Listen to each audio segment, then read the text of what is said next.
Hey everyone, and welcome back to the Weekly Awakening podcast. It is your host, Cosmic Colleen. I hope everyone had a good weekend and enjoyed waking up into Virgo season, or at least this evening. But we can start to feel it as the sun goes ahead and moves into Virgo.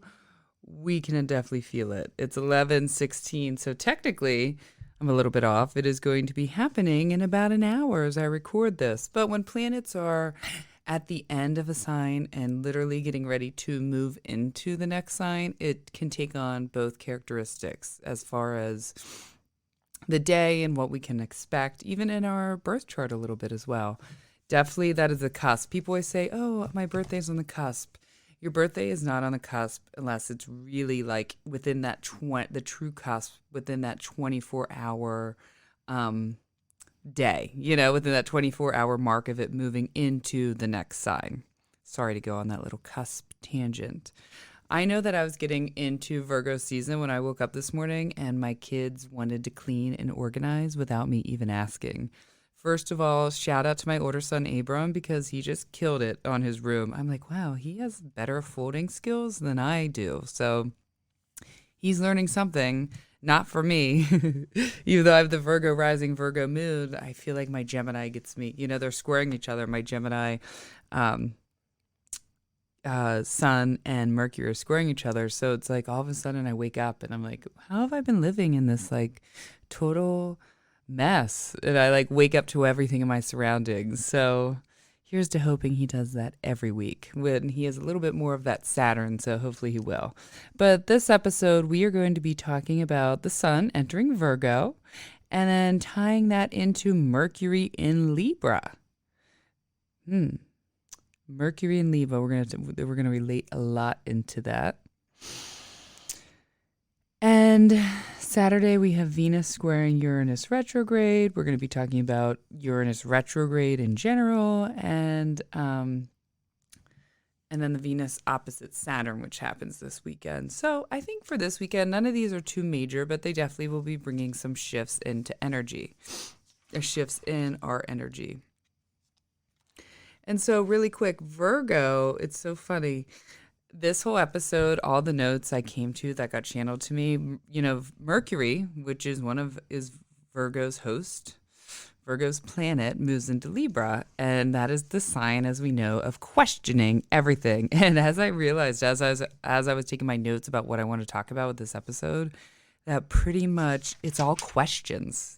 Like, I got a lot of questions for you guys to ask yourselves. So this is the episode of getting in touch with yourself through questions, which I feel like is very Mercury and Libra. Libra, the sign of Venus, but also, Venus's planet, but also the planet of finding balance and finding that balance between joy, happiness, love, and with mine, like, how do we need to incorporate that more, or how do we need to find balance among things? So let's talk about the sun entering Virgo, right?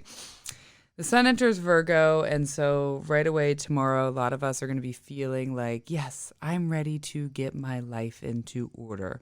When we talk about the sun, we talk about our purpose, our path, just our general day and how we'll go about that day. And Mercury also rules how we go about that day. And remember, Virgo's host planet and is going to be in Libra on Thursday. Not today, but Thursday. And Mercury, I want to talk about this. Mercury rules both Virgo and Gemini. So when we experience Virgo, and we're getting out of that, Mercury's getting out of Virgo now, so we might have been experiencing this a little bit personally.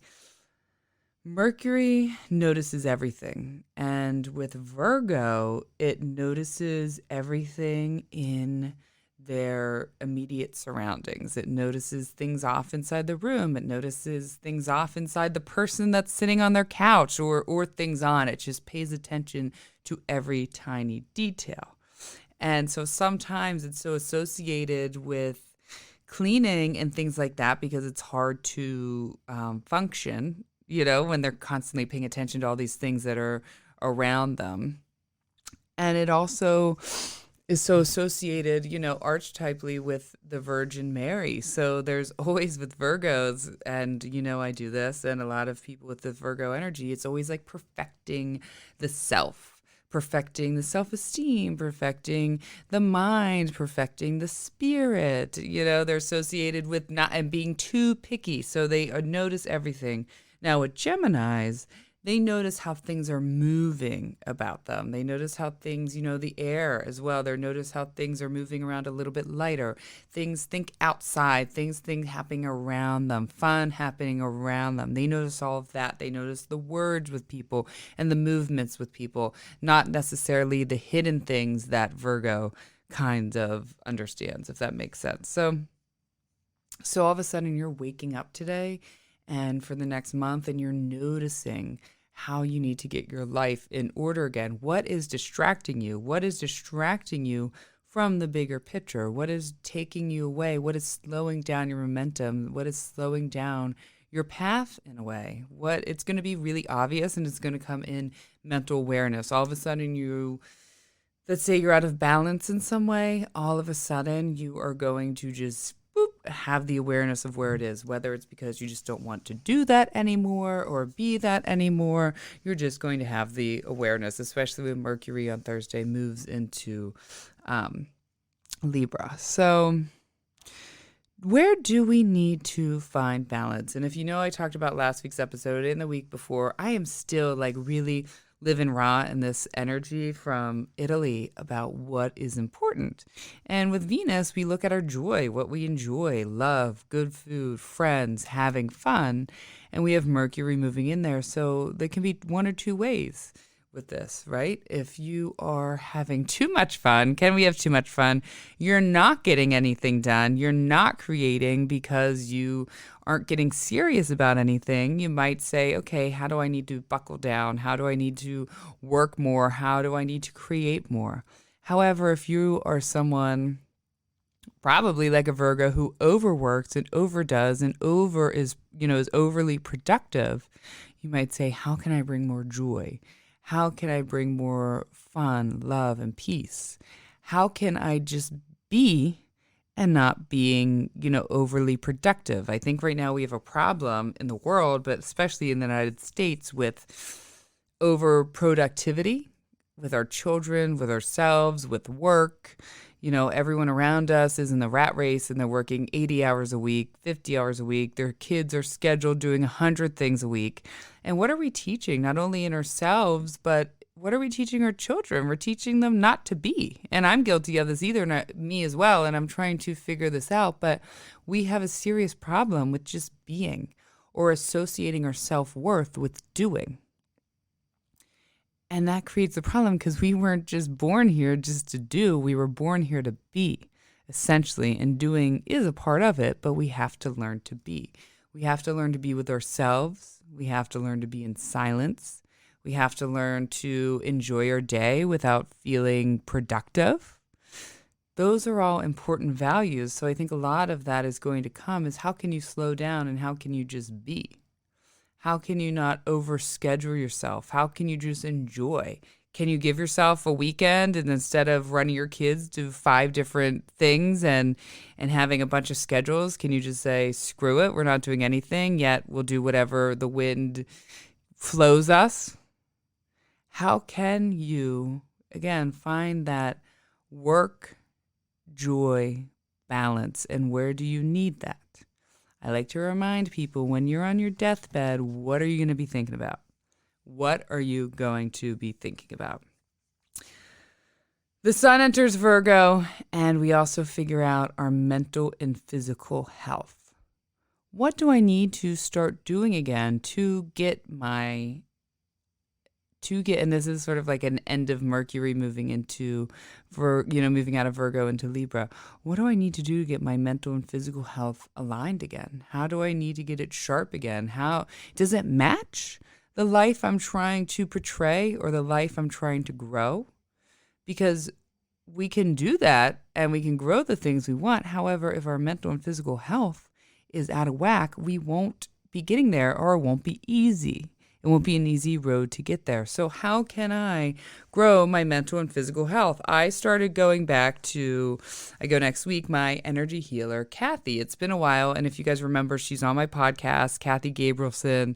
I think it's like it's in like between episode 40 and 70. She's somewhere through there. Definitely check it out. I actually, in August of 2020, did my Reiki level 1 with her certification and spent a few days with her.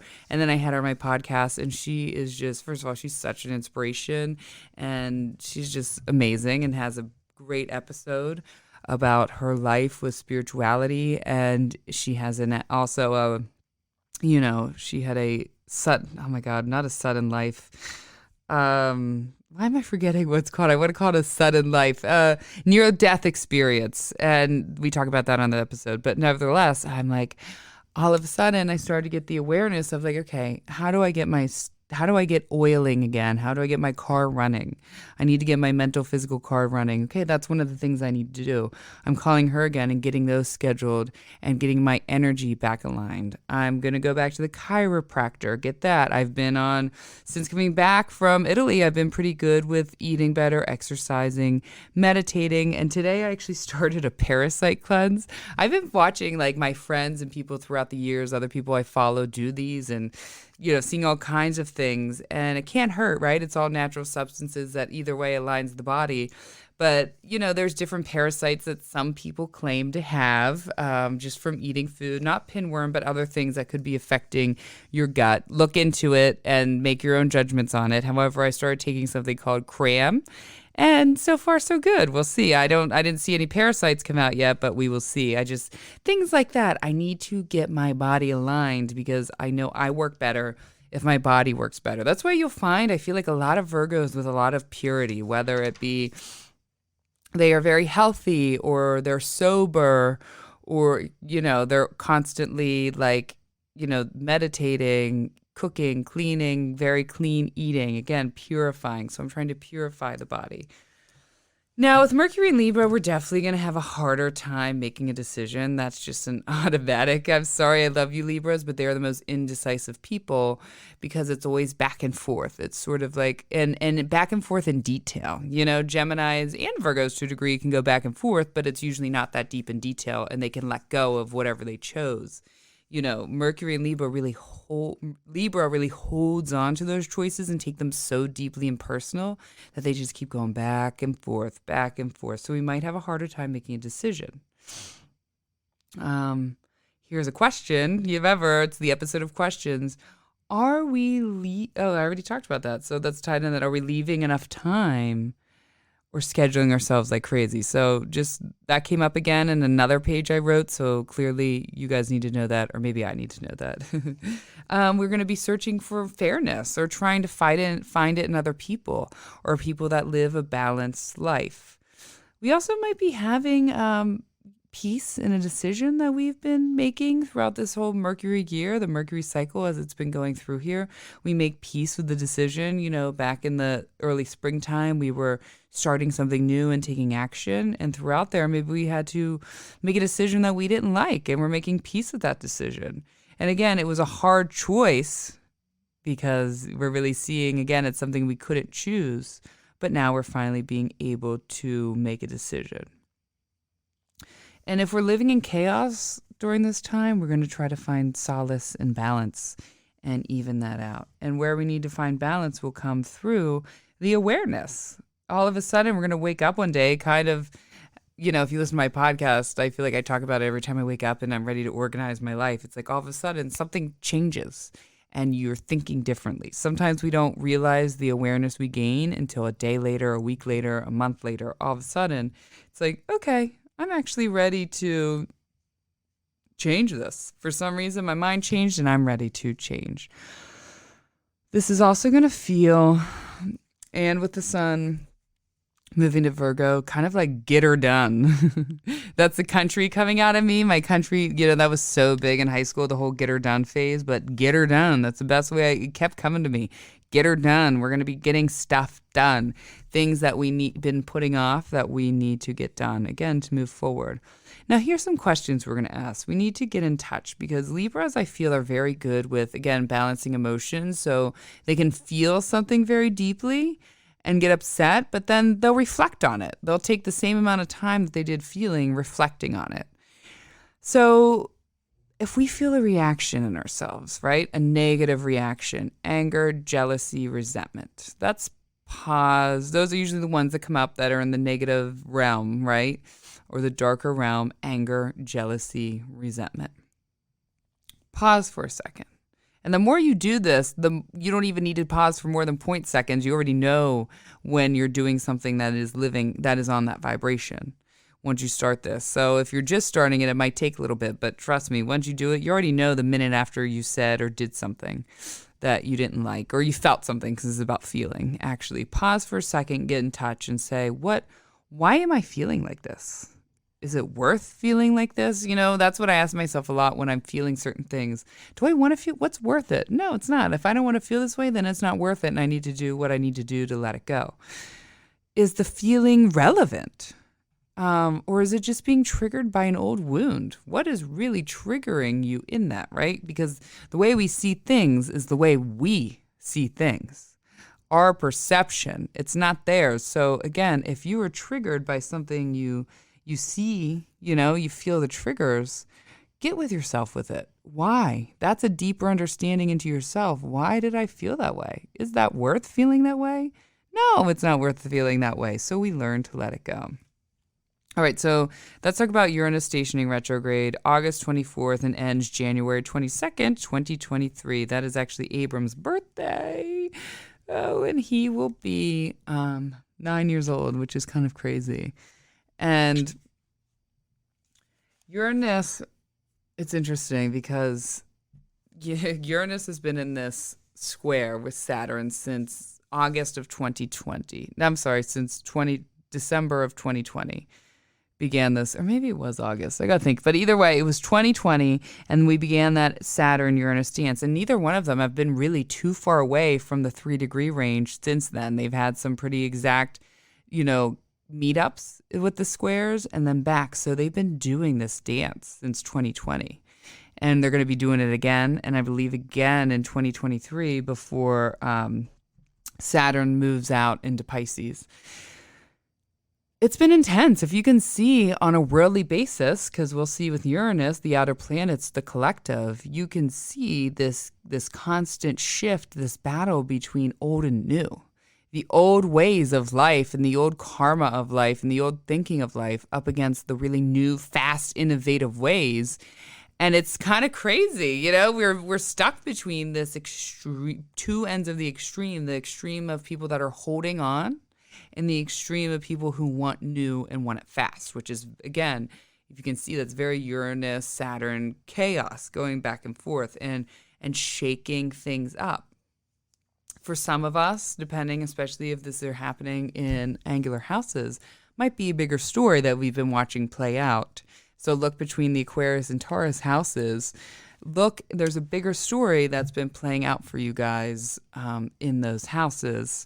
However, there's a big story for all of us. So what we can expect in general and stationing retrograde is external changes created by outward chaos or, shift changes in our life. Again, created by kind of outward chaos or something that changes really quick. And it's an external change. Now, when it's stationing retrograde, we relook, revisit, resurface, reshake things up, if that's a word, throughout here. So we're going to be talking about it until January for different times, especially when it probably exactly conjoins. Oh, and before I forget with this, wait, is it this one that immediately, I'm pretty sure, yes, Uranus goes in and automatically squares like as soon as it stations retrograde, it pretty much is squaring Saturn, because we've been stuck in that Saturn, square. It still is. They're within 3 degrees now because, Saturn's moving backwards. And then it squares Venus in Leo. Wait, that's it, right? Hold on. Let me look at my notes. Again, yes. It squares Venus. And that is going to bring some out of blue changes and outbursts and relationships. This can also bring sudden new ideas or innovation to ourselves, to our creation, to our friendships, or also maybe how to change in a relationship. I wouldn't be surprised if this is something where you hear that your friends decide to have an open marriage, something new and innovative and a shift in their relationship and something unexpected. That feels very Uranus squared Venus. That feels very, what was that? So again, right away, there's going to be some instability, some shift change, and some feelings of high energy. And think about that restrict. Aquariuses have that energy, that Saturn Uranus energy. I think about Abram, and he's Aquarius, Mercury, Sun, and rising. So there's a big he restricts himself, but then when he goes off into this really big extremes really fast, and then he can restrict himself again, and then really, really fast back up again. A past challenge can resurface, but this time we know how to handle it. We can see better how to handle it, or our mindset is better than last year. And that also is a great way that we see our growth and change. That's how I always see it, is all of a sudden the same problem shows up in front of me. It just might look a little different. But the big thing is that I react different to it.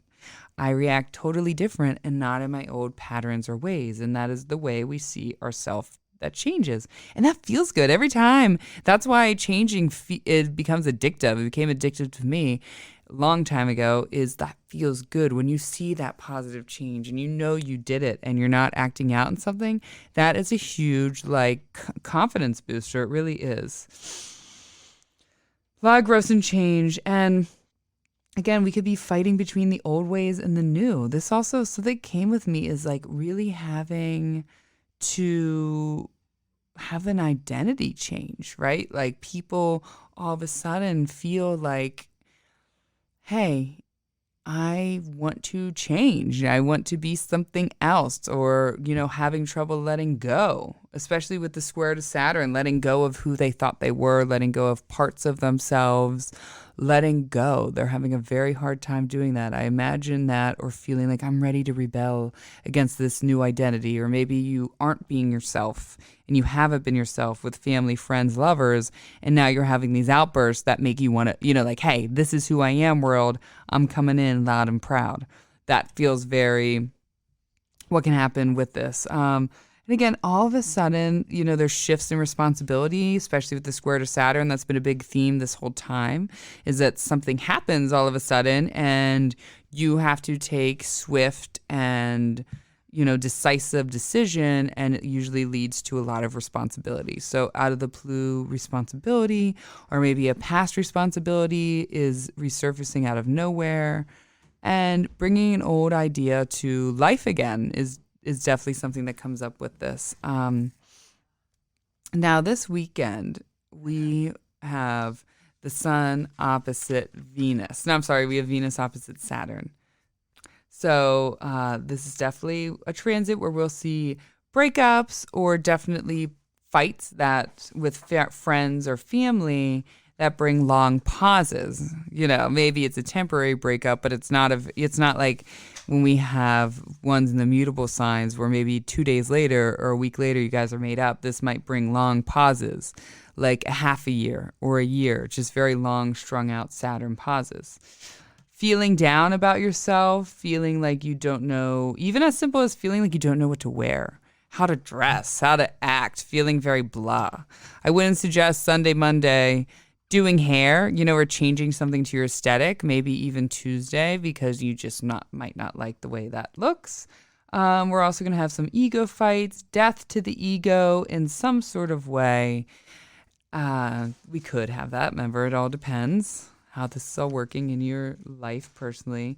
And seeing the end game with all things with this. We finally see the result. We see the result, even though we've been putting in the hard work. It's like the end of the day, all day, you're doing a concert. Let's say you're performing a concert and you've been practicing all day, but everything is going wrong. Like you lost part of the machine and something broke and you didn't feel right and you're tired. However, you just kept pushing yourself. And then at the end, you end up having a great performance, and that feels good because you made all that sacrifice. However, leading up to it was not so easy. Next Monday, my kids start school, 3rd grade and 1st grade. I cannot believe it.